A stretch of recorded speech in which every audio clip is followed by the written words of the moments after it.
Good afternoon, Ms. Jones.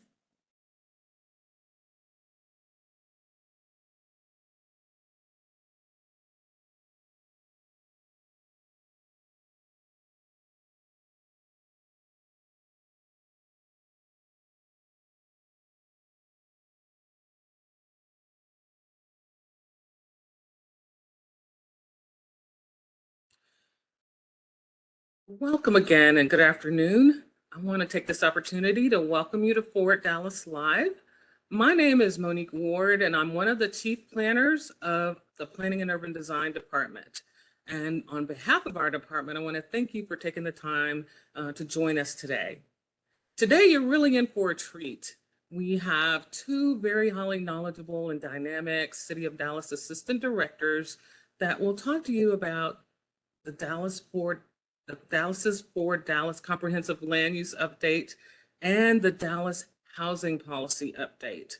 We're going to hear from Andrea Gillis with Planning and Urban Design and Thor Erickson with the Department of Housing and Neighborhood Revitalization. Just by way of introduction, I'm going to share just a little brief information about both of our panelists. Andrea Gillis is an assistant director with the City of Dallas's Department of Planning and Urban Design.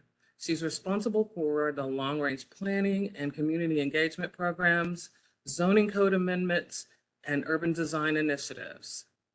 Ms. Gillis has over 15 years of community-based planning experience in Texas and in the Washington, D.C. region. And as an urban planner and advocate, Ms. Gillis has focused her work on inclusive community engagement, plan implementation, neighborhood investment, and urban design. And joining her is Thor Erickson. He is an assistant director in the Department of Housing and Neighborhood Revitalization and has served in the department since 2019. In his role, Thor oversees and manages the neighborhood revitalization body of work that encompasses the housing preservation, homebuyer assistance, strategy and data teams, and neighborhood projects. Thor holds a Bachelor of Arts degree in environmental design from the University of Colorado Boulder and a Master's of Community Planning from the University of Cincinnati. Thor approaches work from a community-first mindset and uses data and historical information to guide work and has worked both domestically and internationally in the nonprofit public interest design field, as well as in housing and community planning. Today's Forward Dallas Live is intended to be a conversation so you can really understand how the Forward Dallas update and housing policies will address a very critical issue in our city. First, we'll have a brief overview about Forward Dallas, the comprehensive land use update, and that'll be followed by another overview about the housing policy update. Then we'll take a few questions from you to start the conversation. Then we'll ask a few additional questions lastly and allow for you to have some time to chime in on those as well. And we'll end with a Q&A period. So I'm going to now hand it over to Andrea to get us started. Andrea? Thank you, Monique. I really appreciate the introduction and giving a rundown of the agenda for today. Before I start sharing my screen, I also did want to acknowledge that we have several of their staff on board at this meeting today who will hopefully, engage in the discussion. And when we have some questions, we do have a relatively short presentation that we just want to frame some things up, but we do want to allow a lot of time for conversation, discussion, any questions that you all may have, and asking us what you really want to hear about these two topics. And how they're related. But we also have on the call Sandra Bowie, who is with the planning department, Lawrence Agu, who is our project manager for Forward Dallas, Shalonda Manguero Johnson, who organized this and is our engagement specialist star.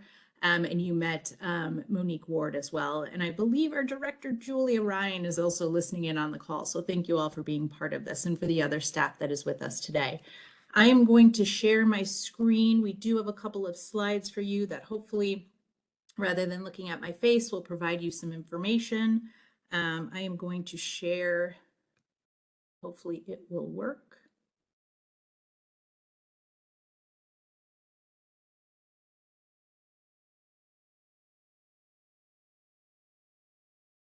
All right, I think we have it.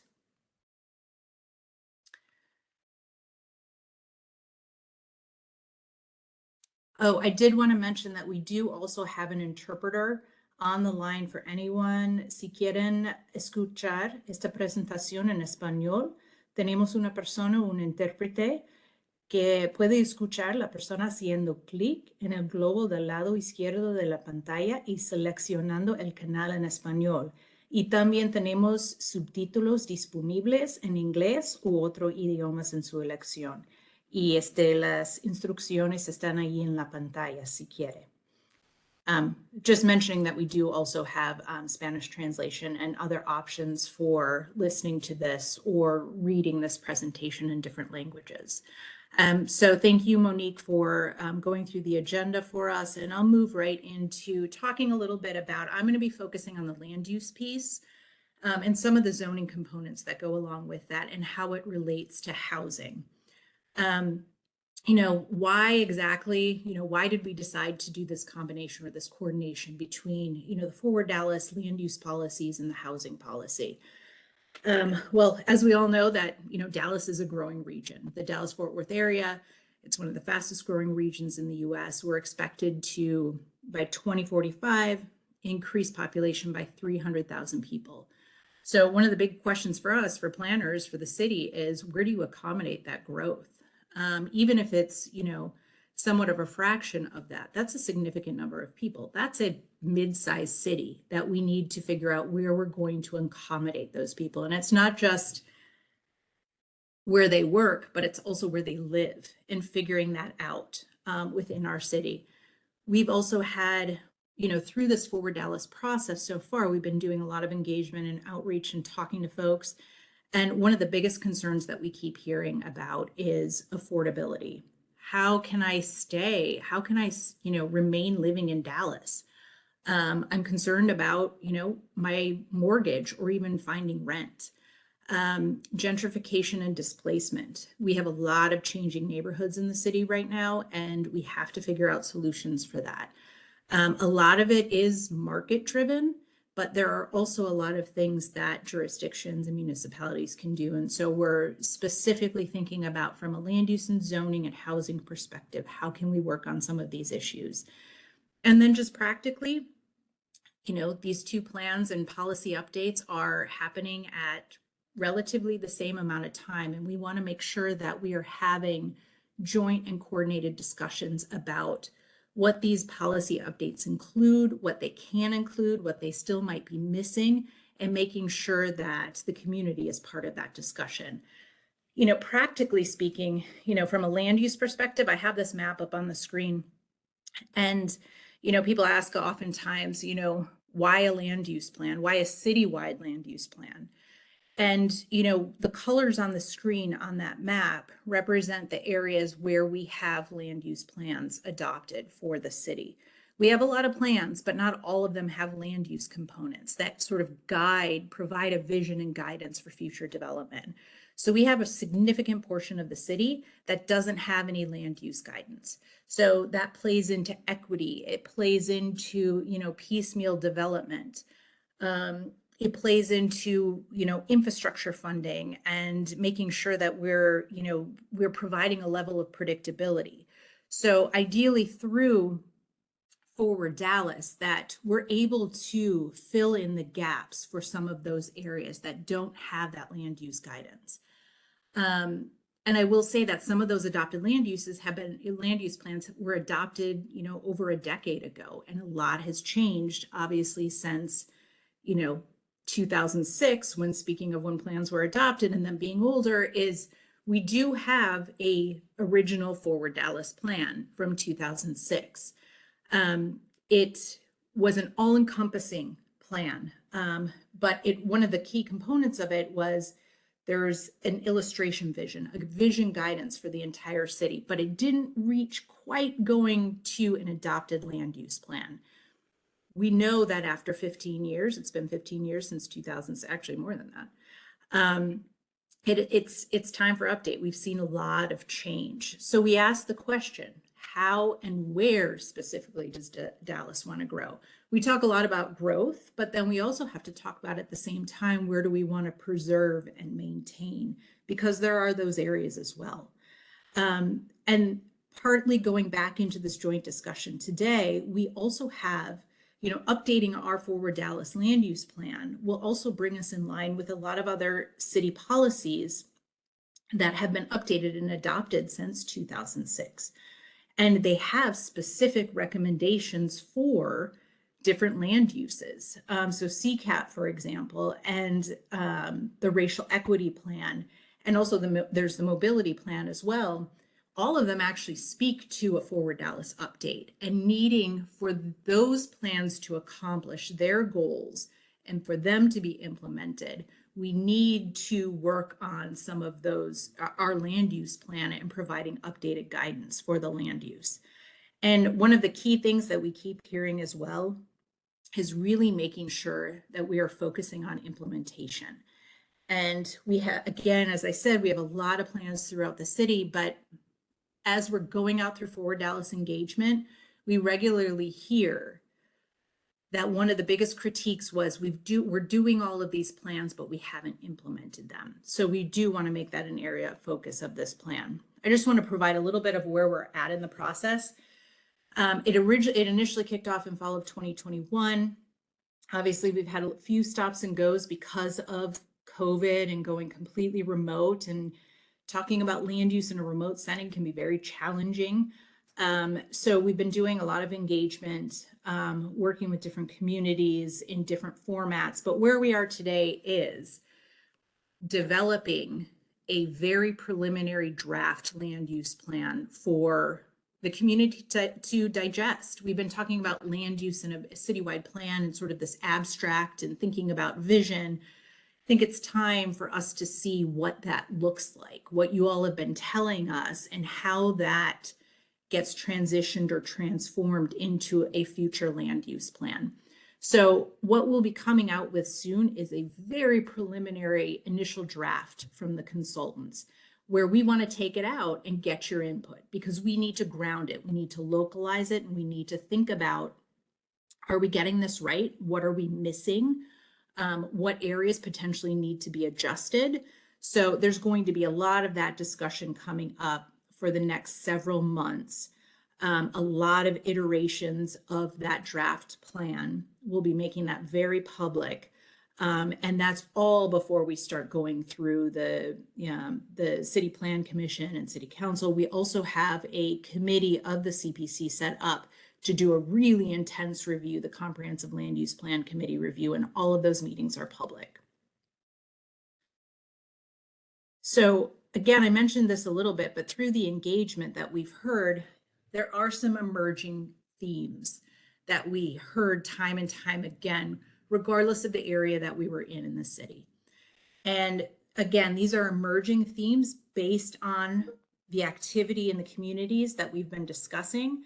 And so you can see on the screen, sort of, we've had a lot of things come, a lot of comments, a lot of, either through surveys or online comments or our in-person engagement. One of the key issues, or one of the key themes that we keep hearing time and time again, as I mentioned before, was housing accessibility. And the full gamut of, the discussion about housing and how can this land use plan help with that, help us work through some of those issues. As I mentioned, it's gentrification, it's displacement, it's affordability concern, but then we're also hearing a lot about, I want to live in certain neighborhoods, or I want to live in certain parts of the city, but it doesn't seem like there are housing types that are available to me. One, that are available to me, and two, that I can afford. That the amount of housing options or housing choice just isn't there in the city of Dallas. So what can we do through land use and zoning to help accommodate some of those housing types? And this leads into, let me just, so coming toward the end of my portion of this before I transition this off to Thor, I did want to talk a little bit about, practically speaking, sort of the planning tools for housing. And, when we go out and do and talk about Forward Dallas and talk about a land use plan, because we're out in the community so much, I feel like we're often have to remind ourselves that we are focusing on the land use and then eventually the zoning in areas where it may warrant it. That is what planning and urban design's piece in this big puzzle is. And then obviously coordination with different departments and making sure that we're talking to each other. But in planning and urban design, we have the future land use plan, which can provide that locational guidance about where certain uses are preferred.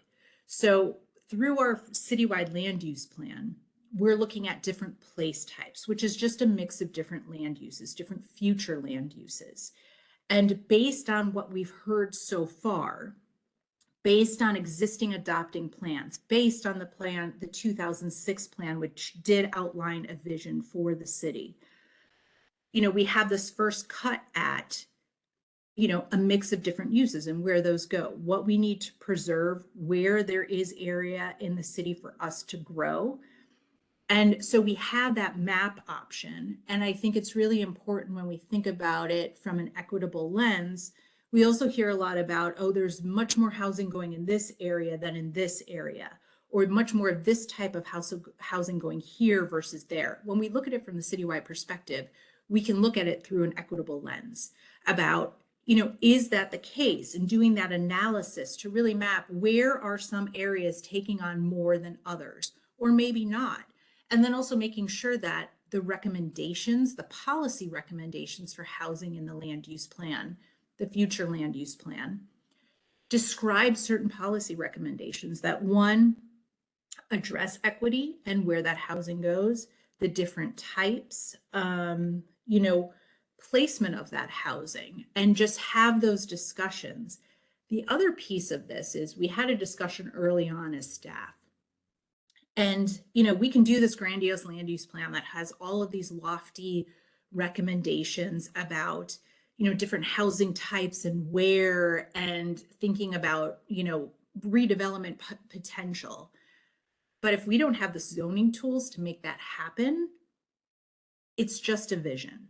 It's an unimplementable vision. So very early on, we also recognized that we need a lot of updates to our zoning code because, as I'm sure many of you are familiar, we just have thousands of PDs happening in the city. And that in many instances is a representation that we have a flawed zoning code at this point, or at least a zoning code that's not working. To the point where you can just pull down a zoning, a base zoning and say, I'm going to develop this, what those parameters are. There's predictability in that, and you can move forward with your project. So part of our work through Forward Dallas as well is developing those recommendations, those written recommendations along with the map that will help implement the guidance in the map. So if we're saying that everyone talks a lot about the missing middle housing, so duplexes, threeplexes, fourplexes, a small, courtyard housing, those smaller scale developments that you see in a lot of older neighborhoods, but now because we don't have a zoning to build it, that's one of the reasons why it doesn't get built, right? You can either build a single family home or you can build an apartment. The in between, we don't really have the zoning for it, or we don't have enough protections for the single family neighborhoods that are concerned about incorporating additional, gentle density into those neighborhoods. They don't have the design or those safeguards, the urban design that would speak to the blending of those different uses. So part of our charge as well is looking at how we update the development code, how we make available certain zoning tools specifically for different types of development. I also hear from David all the time, the director of housing, that it's really difficult to if we want to think about affordable housing or different housing types, that could be either a public-private partnership or, simply a city-driven process. It's really hard to have to go back and change and go through the zoning process every single time, that we need to figure out an easier way to develop different kinds of housing at different types of affordability.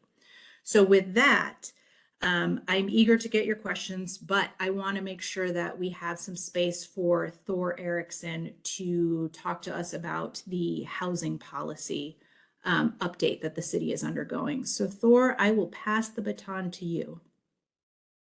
If you can transition to the next slide, please. Yeah. Hi, everyone. I'm Thor Erickson, Assistant Director in Housing. Our Dallas Housing Policy 2033 will be briefed to full committee on March 1st. But for the purpose of conversation today, I wanted to share a bit about what's transpired over the last couple of years and why we're seeking an update to our policy.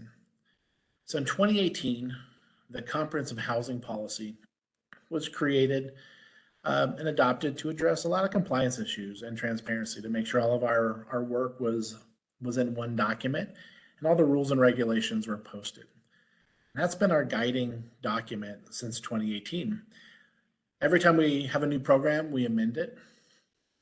There was a goal stated of 20,000 units without a lot of context to where they needed, what type of houses are needed, why is that the number? Is that going to solve the problem, or is that going to put a dent in it?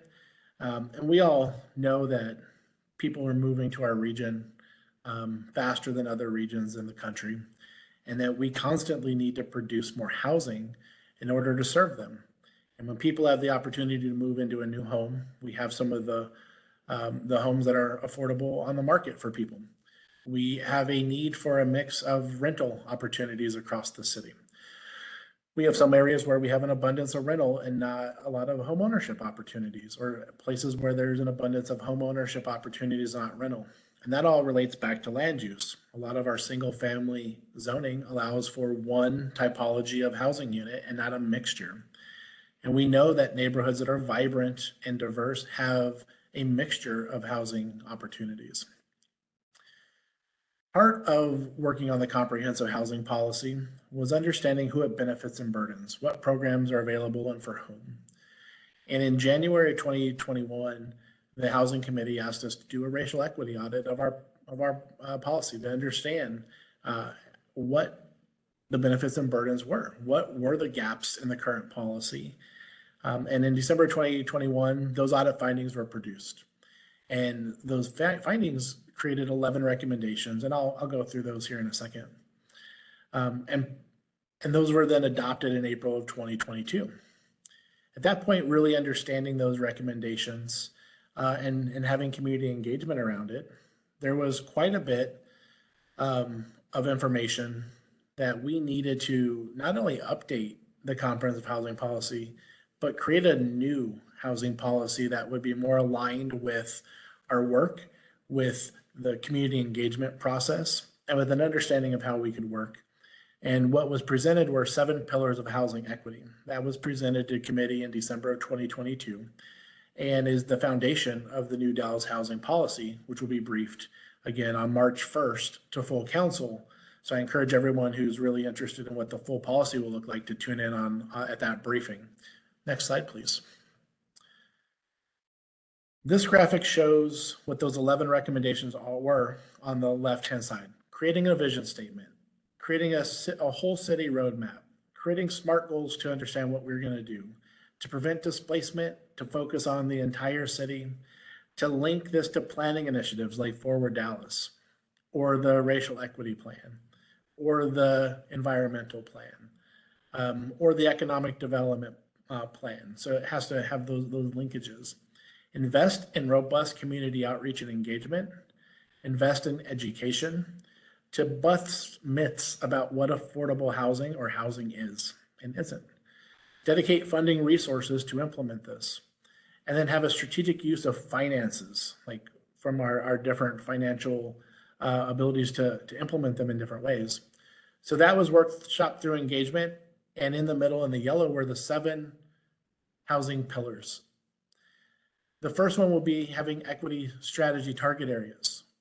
We'll be conducting a robust data analysis to identify where there are the best strategic opportunities to focus our resources.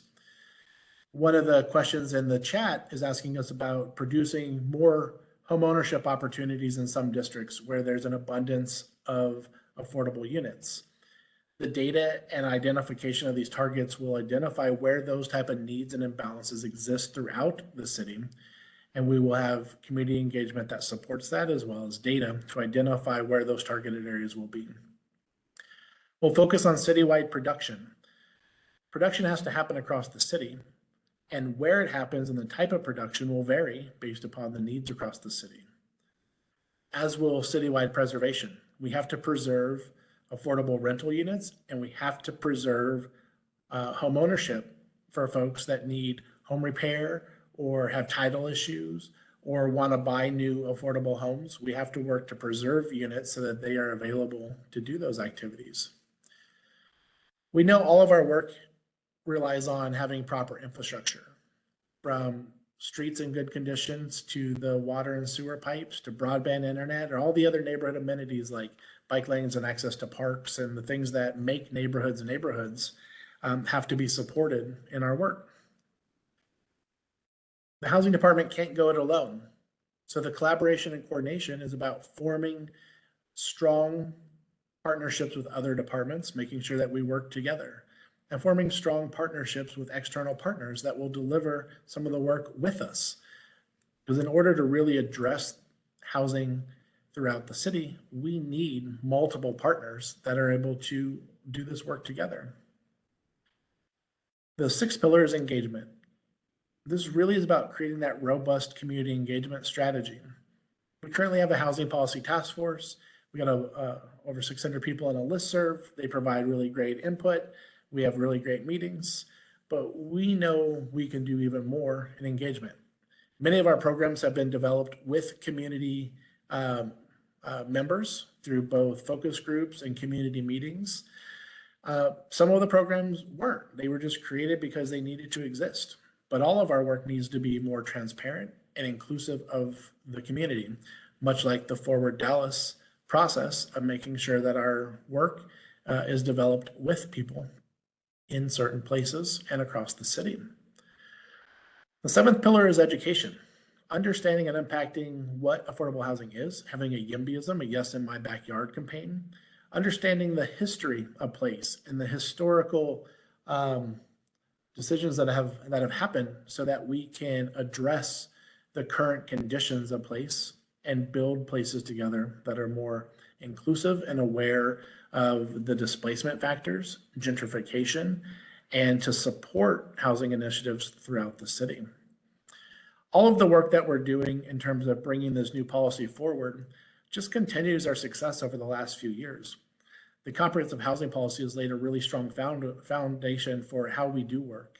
This new iteration of the policy will bring more transparency, accountability, and ability to really focus and have more greater impact in places while still serving the entire city. So I look forward to further conversation and discussion as we move forward with this topic this morning. Thank you. Thank you both for those overviews. Now we're going to get right into it and ask that if you do have a question, if you would use the little hand signal on the bottom, we will now be able to unmute you so that you can actually ask a couple of questions. I have a few, but wanted to give you all first dibs on asking the questions that you really wanted to have us speak to you about. So does anyone want to go first?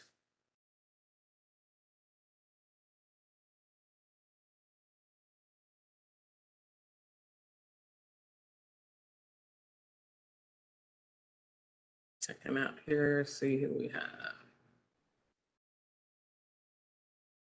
All right, Mr. Baker, see that you put some items in the chat, but if you want to emphasize a few points, we'd love to hear from you. Good to see you.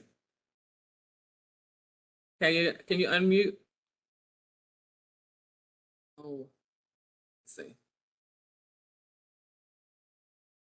We need to unmute Mr. Baker. There we go. Can you, now you unmute one more time, Mr. Baker. Let's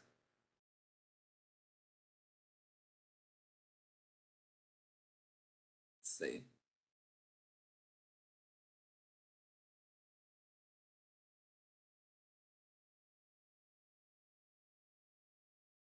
Oh, I hate that. Let's see.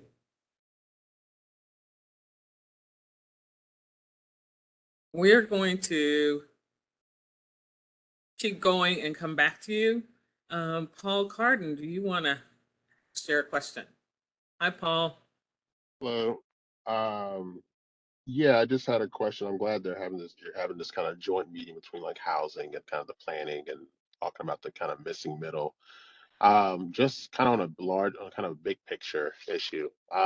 If we're talking about adding this missing middle, and hopefully we're doing this with the consent of the neighborhoods involved, um, how do we balance that out between the northern half of the city and the southern half of the city? Because if you tell me, hey, we're gonna enable 50,000 units in the north and 50,000 units in the south, that sounds equal, but the north is already ahead of us by like 400,000 housing, 400,000 people. Where do we get this kind of, how do we correct the housing imbalance just on the sheer number side between the north and the south of the city? I can try to take an initial stab at that. I think it's a really good question. And I think, we have a significant imbalance. But one of the things that, we've heard as well is that it's really important to make sure that change is incremental. There may be some areas where, opening up a large scale opportunity for change and different types of housing makes sense and is more acceptable. Um, but Paul, like you're aware, I mean, there are some neighborhoods that are very fearful of this and probably could handle some more of the density, but there's a lot of concern out there. So one, we have to make sure that we're doing the educational component behind this. But I think we also have to think incrementally about how we shift in some additional units into these areas in different types. I think it's going and as people become more comfortable and see that it doesn't necessarily massively change the shape or character of their areas, I think that there is potential allowance for more.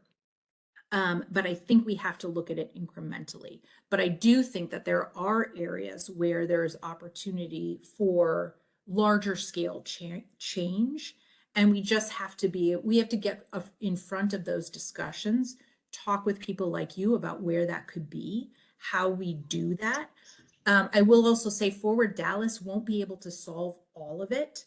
So there may be next steps after ForwardDallas where we have to do smaller scale, more detailed and nuanced plans to get people on board and engaged and feeling more comfortable about more of a change. So I don't know if anyone else has anything on that or if that answers your question. The only thing I'd like to add is that we're doing it together, right? So the land use studies and understanding of our patterns allow us some interesting data to look at where there's opportunities for more so that we can put together a proper engagement strategy and make sure that we're having these conversations together.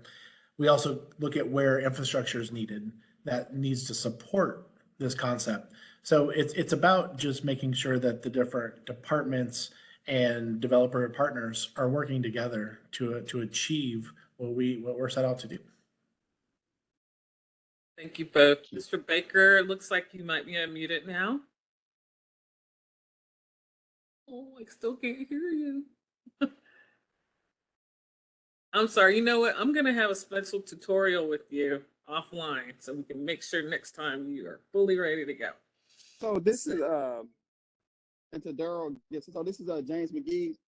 So I Yes, have sir. a question kind of along the lines of Paul. So currently there are 31,000 vacant lots within the city of Dallas. I have a software that counted those.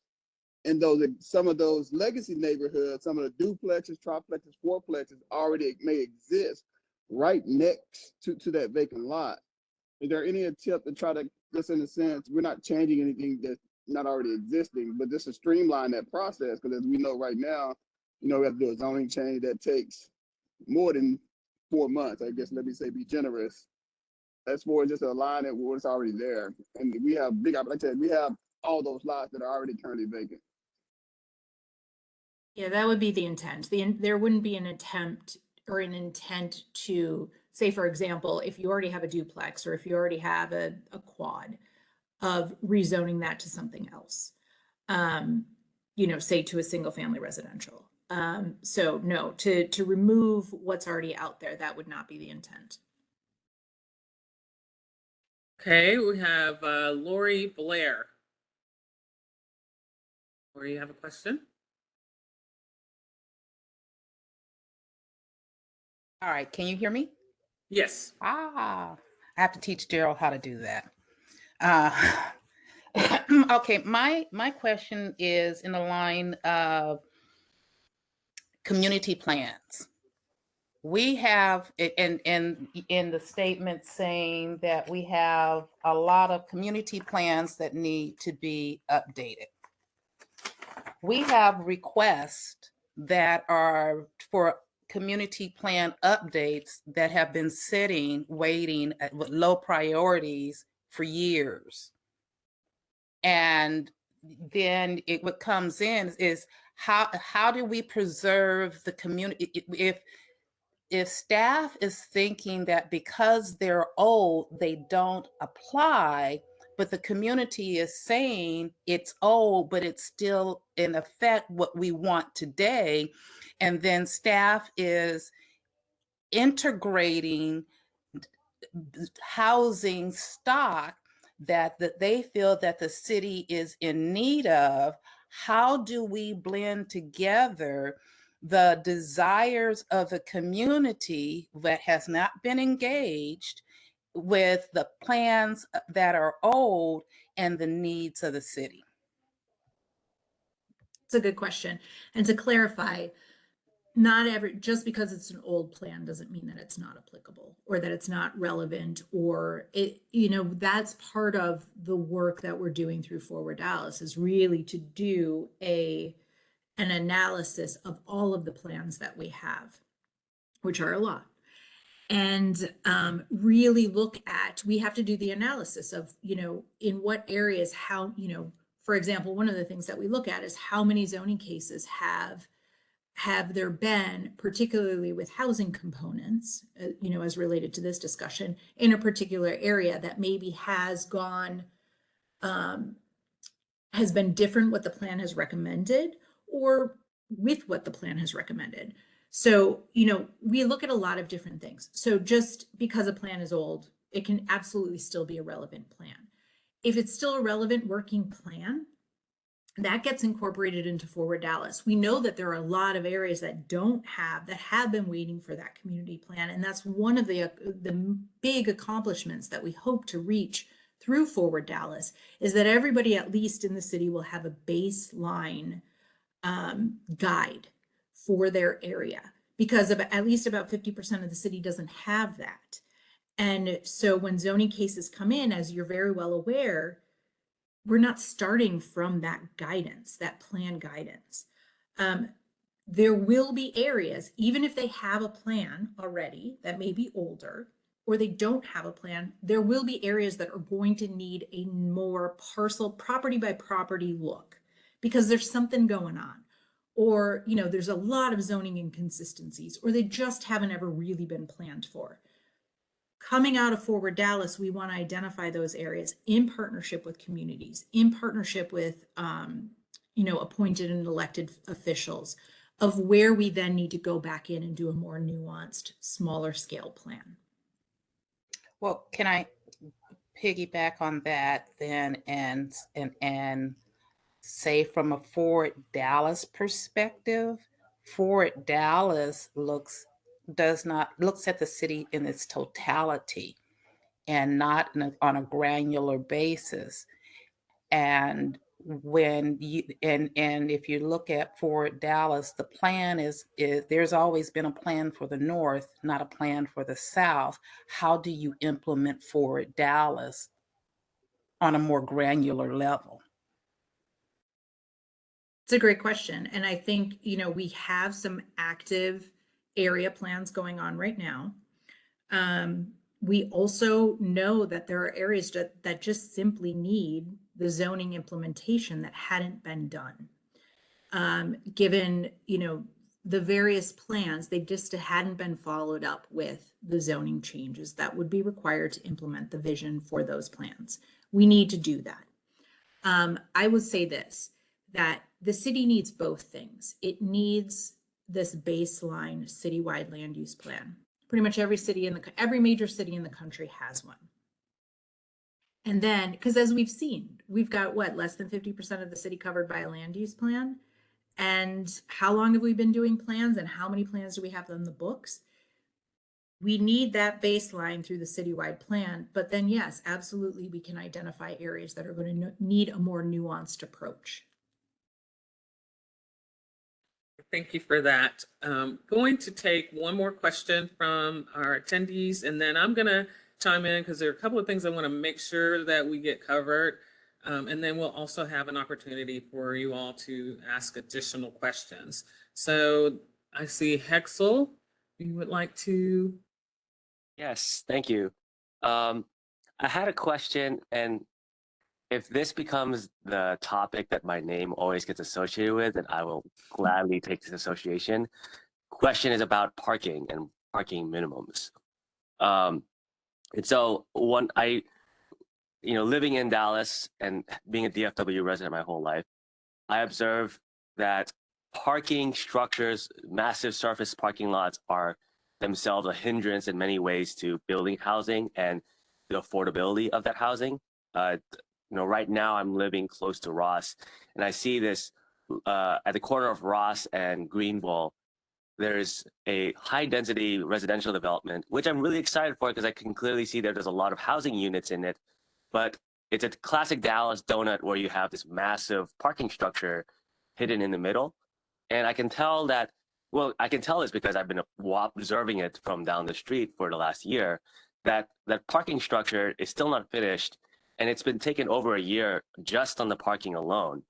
And I know that the parking structure, parking structures like that can range from the $9 million to $12 million range, sometimes up to $20 million just on the parking structure. And that cost is distributed on the future tenants, and why, why new apartments get this bad rap as gentrification buildings, because they are indeed expensive, and they're expensive for longer because the amortization is so much longer in order to pay off this massive expense. And then the Ross is also a great example. And so, trying to tie this into place type planning is because the Ross and Greenville it's barely 5 minutes from lowest Greenville, and the street markets and the restaurants and there's pharmacies and all of the services are within a 5-minute walk. It's got the Route 3, which is one of the highest frequency DART routes directly to downtown, which is only a mile away, and to SMU Station, which has the most rail connections outside of downtown. So if you were to identify a neighborhood or a segment or corridor that simply did not need that much parking, like this is a prime example. And so the quantity of housing is hindered. The cost of housing is inflated. And so this was a prime example to me of how parking is real, the minimum parking requirement, where throughout the city, no matter how close to center you are, everywhere in the city has this suburban standard of parking requirements. And so as these plans are being built and, differently classified for different place types, is there any opportunity? I mean, I would like to see minimum parking outright removed across the city. And if we could jump straight to that, awesome. If this is something where the political will or the policy will is not quite there, maybe these place types are an opportunity to kind of meet somewhere in the middle and have reduced minimums on different place types and different plans, especially Thank you. and keep coming out to Southern. There's a lot of, I know my Southern peers in Southern Dallas are less likely to have a car to begin with than their Northern peers. And so that could be an additional hindrance to housing. So wrapping it up into a question, what consideration for parking is being incorporated into these plans and then incorporated into the process? Yeah, I think that's a good question. You know, we do have the code amendment for the parking reform code amendment that was moving along.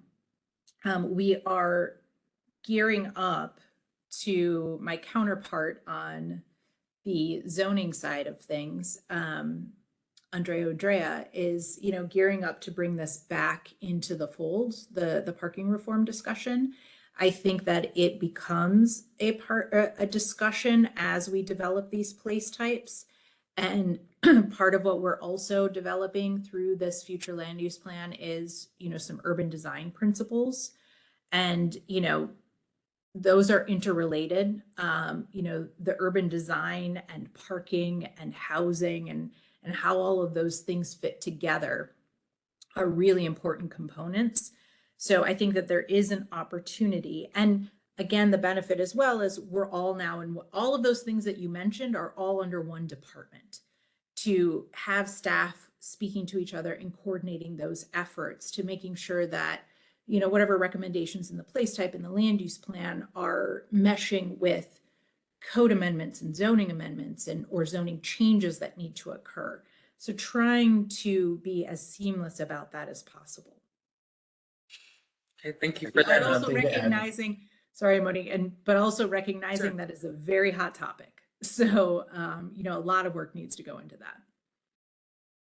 that. I have one thing to add on the housing front.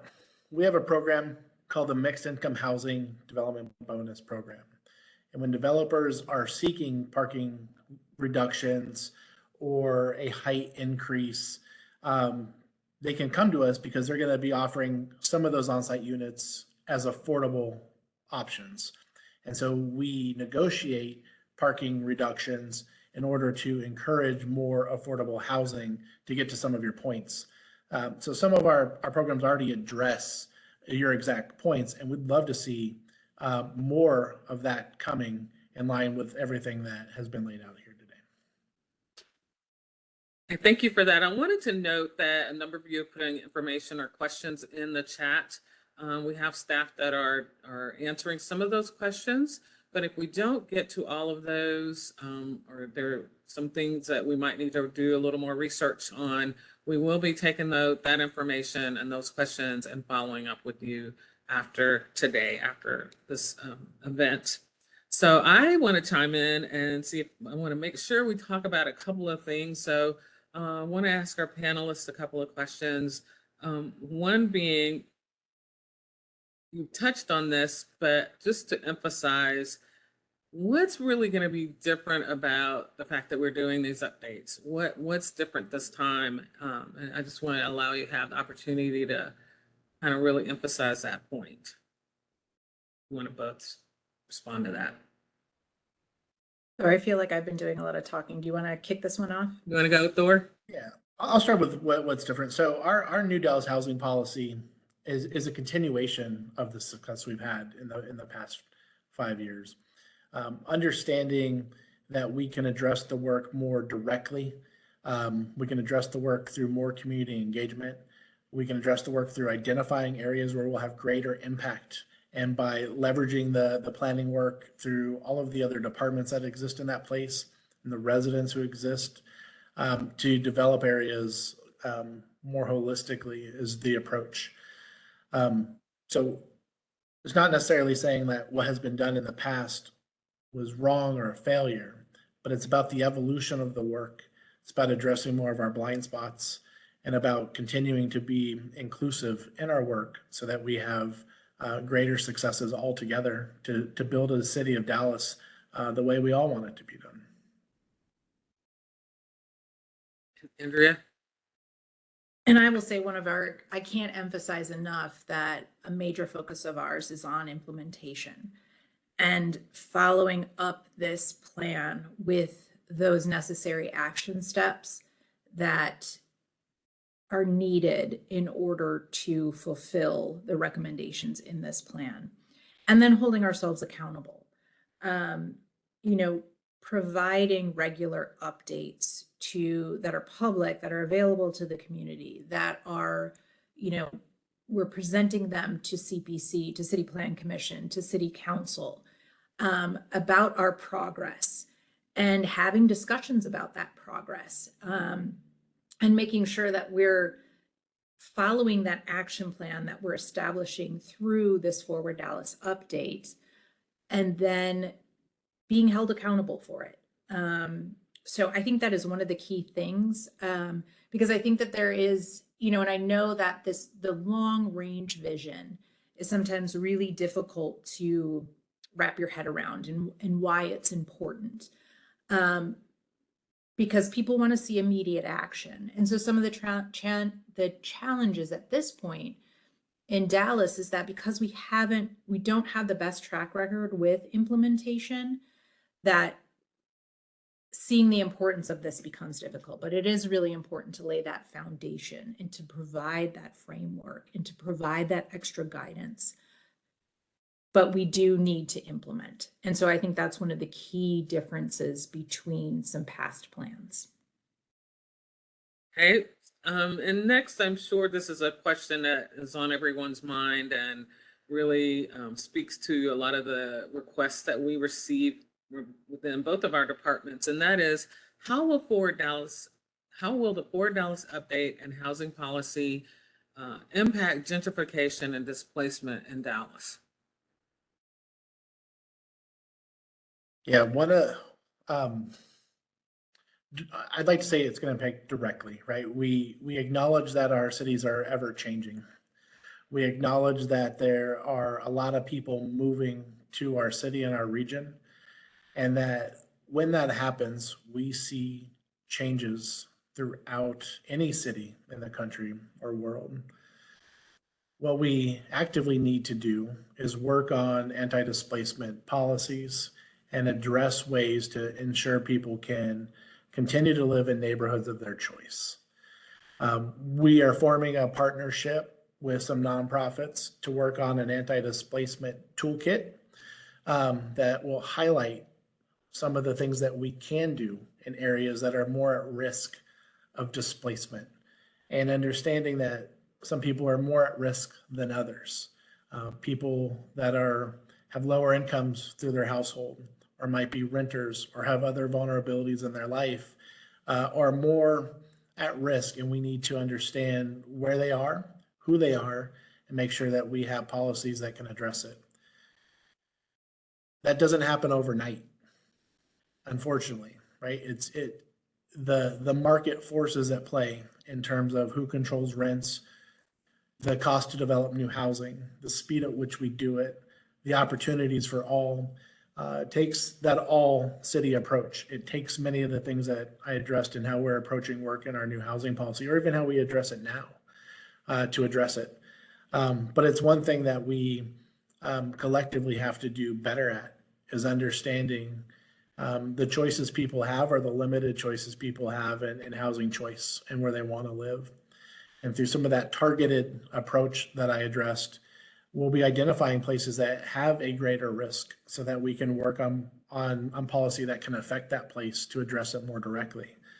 So we will be rolling out a series of things over the course of the next year that address gentrification and displacement more directly as it relates to our housing policy. And one of the primary things that we need to do, again, I've said this, several times today, but really through Forward Dallas, set in place a collective vision for the city about where we grow. But then we also need to figure out, we need to reduce some of the zoning barriers that exist to developing more housing and more types of housing. And we have a lot of those barriers now in our city. that just simply, just by code and the time it takes to get to the point of being able to develop. Whereas if you just had, more zoning options that just allowed either by right development of certain types of development if certain criteria is met, or you already had a framework established that allowed a more streamlined process. So we have to eliminate some of those barriers. I think we hear a lot about neighborhood stabilization. I think we have to better define what we mean by that. Where we're conserving, where we're preserving, and what we're meaning by that, and what we're conserving and preserving. And then providing more tools to be able to do with that. Because I know right now, one of the big topics for a lot of neighborhoods is concern about tear downs and rebuilds and what that does from a gentrification standpoint, what it does from a historical and legacy standpoint. So we also need to work on updating our tools to be able to respond to that, our zoning tools to be able to respond to those issues and to be able to do it in a shorter period of time while still engaging the community. All right, thank you. I see an interesting question. I want to just take advantage of that we already have from Judy, which is, are there any proposals to incentivize single family homes or other types of home ownership like townhouses and condos in the future? People keep saying there is not a market for it, and it's not true. I think there might not be anything that exists today to 100% address where seniors want to move or what opportunities there are. But through conversations like this, it helps to bring some of those more nuanced approaches to light. And I thank you for raising that question. We do have our standing NOFA at housing that's posted on our website at dallashousingpolicy.com that is available to developers of developing affordable housing across the spectrum. That's the main way we post ways to get funding from the city to develop different types of housing. Sometimes our land bank and land transfer lots may be part of that to help incentivize some of that more single family style housing that exists through land that we have available. But when land is procured other ways and there's gap financing needed for a particular type of development, that's the mechanism we use to support that. But it is interesting to understand how many seniors might be looking to downsize or get into a different type of unit. And I'd be really interested in understanding that more, especially understanding what happens to that house. Will it go to an heir in the family? Will it be sold to someone else in the family? Or will it be open to the market to sell, and at what price point, as a way to potentially preserve affordability in the city? So thank you for bringing that up, and happy to share with the other panelists to see if there's other folks there. All right, we want to allow for a few more questions from you all. So if you would raise your hand if you have some additional questions.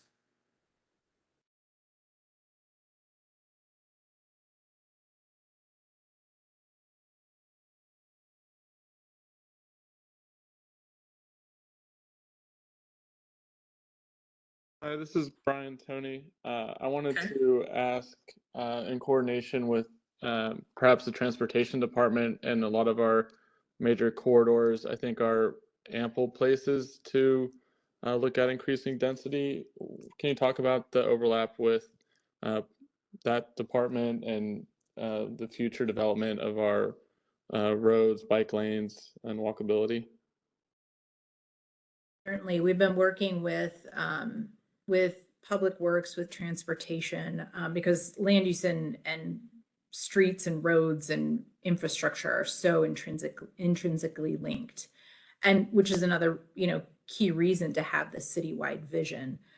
I will say that one of our emerging themes, in addition to housing, that we've heard from the community as we've gone through this outreach process, is redevelopment of corridors, and starting to identify those key corridors that need redevelopment and the types of redevelopment.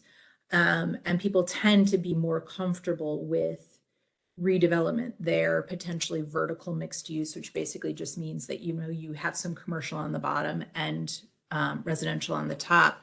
I will also say that there is certain zoning in the city, again, going back to zoning, there's certain zoning in the city on our corridors that we have from, the 80s, the 70s, that when, everybody could open up a retail shop. The retail market, the commercial market was very different. So we have a lot of property zoned just entirely for retail or commercial uses, and they don't allow a residential component to that as well. So that is another piece on our corridors we need to take a look at, that where might it be appropriate to incorporate that residential use as well? Because not only does that help, with housing, it also helps for the commercial and retail components, right? Because you need people to go and purchase whatever they're going to purchase. So, but yes, obviously, and still maintaining and making sure that you have that infrastructure in place to be able to accommodate those different types of uses. Okay, we have a question from Mark Ishmael. If I said your name correctly. Yeah, that's correct. Hi, I was wondering how the Dallas Comprehensive Environmental and Climate Action Plan that I think it was from 2020 will be considered and implemented alongside the Forward Dallas plan. I know that there, just as one example of one way that might be a concern, is different place types have different carbon emissions per household. The New York Times had a dashboard out that allowed you to look at a visualization of this data. And looking at the Dallas Metro, you can see pretty clearly place types that are dense have access to transit, have most services within a walkable distance or a connection with transit, have drastically lower CO2 emissions per household. And given Dallas's other stated goals on climate action, how are those considerations going to be incorporated into the new plan, and what tools, I guess, are Dallas looking at, and I guess what data are they looking at, what tools are they using in order to fold in the work you're doing now with previous efforts on the climate plan that the city's done and the feedback that they received there that led to that becoming policy? That's all. Yeah, that's a great question. CCAP is one of the plans that we've really dissected because it actually has some very specific recommendations for land use and for the Forward Dallas update. And largely, just as you were saying, where you cluster some of these redevelopments. And one of the key areas recommended through CCAP is through our key DART stations, our transit stations, where you already have that infrastructure.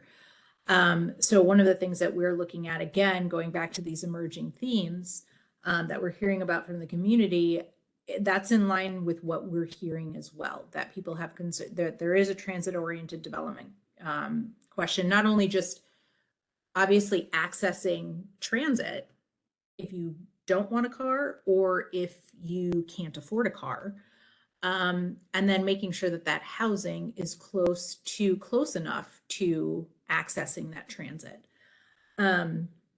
We have a lot of DART stations throughout the city that are they don't allow different types of uses. We've got a lot of surface parking lots around those train stations. We need to look at those areas and do, as part of this process, an analysis of those areas of where it is appropriate to add some additional units, add some additional types of housing, whether it is redeveloping a surface parking lot, redeveloping or developing, vacant property. But that's one of the key ways through this. But then again, also looking at other areas where we're not doing greenfield development, as in raw development. There's some areas in the city that makes sense, where you can do a raw type of development if you're making sure that the infrastructure is there. But there are some areas where we really have to think more about infill development, right? That there are underutilized areas in parts of the city that oftentimes we don't think they're like, oh, it's so built out, it's so this. But if you walk around, you see a lot of open pockets, a lot of areas that are underutilized. And I think that's a really key component of this too is about thinking about infill development versus spreading even further out. Thank you for that response. We are approaching the end of our conversation. So I want to make sure I get this question into our panelists. For the audience, how can we make sure that these plans and policies continue to be implemented, and how can people continue to be involved? Thor, do you want to go first? Oh, Andrea, go ahead, Andrea. Well, I will put up before we depart. I do have a screen of how to stay involved through the ForwardDallas process.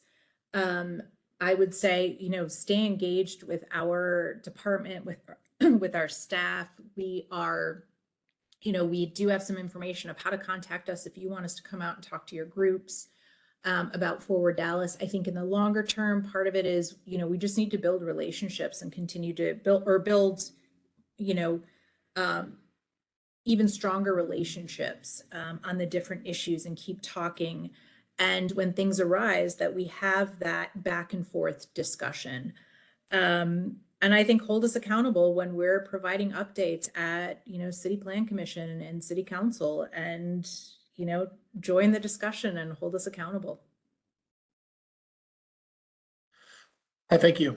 Echo a lot of those sentiments. For the Dallas housing policy, it will be briefed to full council on March the 1st.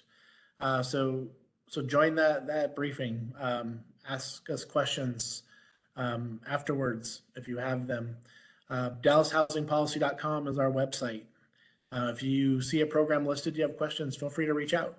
We're happy to answer your questions, especially if it's a program or service that you might need or benefit you. We have programs listed that have funding available through our NOFAs for development. If you or someone in your family might have an airship or a tangled title, we have programs to address it. We have home repair programs in select neighborhoods and programs that open later this year across the city for home repair. If you're looking to buy a home, we have down payment assistance programs. We have a new one coming up to council on February 22nd for people who have been in Dallas for at least 10 years that want to buy a house, whether it's a first-time home or a new home, to incentivize keeping people in Dallas, giving them the opportunity to buy homes through those programs. We have density bonus programs where we offer incentives to develop more affordable housing. There's quite a bit of other stuff as well, so we encourage you to take a look, see it, help spread the word. We need people to understand what we offer and help make connections to people you might know need it in your neighborhoods and throughout the city. We thank you for joining presentations like this, asking us questions, giving us more questions than we can address in an hour so we can continue the dialogue. And just thank you for your time and wanting to be involved in these topics. So thank you all. And just real quick before we wrap up, Monique, and thank you, Thor, for that. Our next steps, our most recent recent next steps that we'll be talking about is next week is going to be a big week for briefings and updates. We have the committee that I spoke about of the City Plan Commission, the Comprehensive Land Use Plan Committee. We are providing them with a briefing on ForwardDallas, where we're at so far and where we're going. The all-encompassing update, not just housing, is on February 14th, so next Tuesday morning. That is on our website, and we have that information. But it's Tuesday morning, it's virtual and in person. And then we are also providing a briefing in the morning on Thursday to City Plan Commission on ForwardDallas. It's a little tentative as to whether or not they're going to be able to fit the briefing in, and we might get bumped. But if we don't, we will be going forward in the morning on February 16th, the City Plan Commission. So those are two other opportunities in the short term to hear more about the all-encompassing ForwardDallas and where we're at and where we're going with that process. Thank you, Andrea, for that. And I want to take this opportunity to thank all of you for attending today.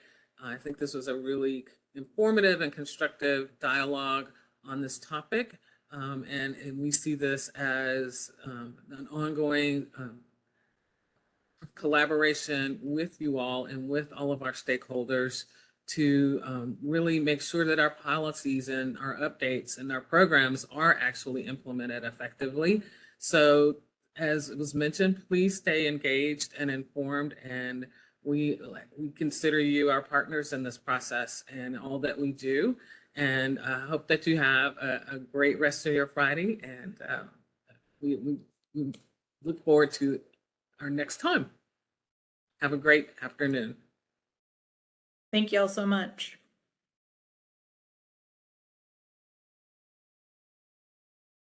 Thank you.